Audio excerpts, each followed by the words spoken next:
If you have a low GPA, but you want to be a physical therapist, and let's just say you have $1 million on the line to get into physical therapy school the next time you apply or you lose the $1 million, here are the two pieces of advice or two strategies I would give you to help you secure that $1 million bet you have on getting into physical therapy school that next cycle, even if you have a low GPA. First thing I would do would be to really highlight my interest and really bring awareness to why it's important to me and why it has any relevance, if any at all, to physical therapy, even if you think it doesn't.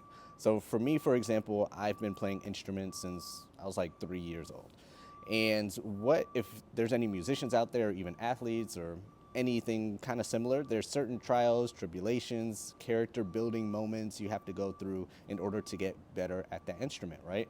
So in order to bring interest and awareness to that, I would first talk about why it's important to me, why I liked it in the first place, who I looked up to, why it motivated me to be a musician and play these instruments, how it made me feel, and all that stuff.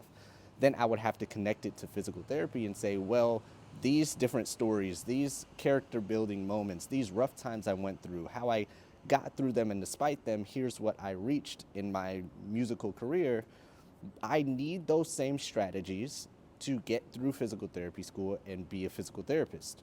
So, simple example or a funny example would be, even though I was not good at the violin or drums at all, despite that, I had to put in X, Y, and Z hours and do this and do that to get better at my craft. And I would have to do the same thing to be a great physical therapist, to get these patients the results, and to get the career I want. Now, number two, the second strategy would be to build upon that, of the example I just gave. And that second strategy is to now quantify it.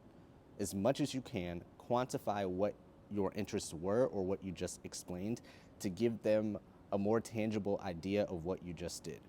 So for example, if I'm talking about musicians or my job or a community event, instead of just saying, well, I really love music and it made me feel good and it built my character up and now I can be a physical therapist because now I have good character. They need a little bit more than that to really understand what you're trying to say, because in your head, you know the vivid emotions and what you went through and how it made you feel, but they're not you. I don't know what y'all been through, right? So you have to give them some more information. So if we're taking this musician analogy, I can say, well, I've played in front of 10 churches for the past 10 years, and each of those churches had an average of 500 people in them. Or I've played in marching bands, and from freshman year to senior year, I've played at the Lucas Oil Stadium in Indianapolis, and I played in front of 3,000, 10,000, however many people it was per year.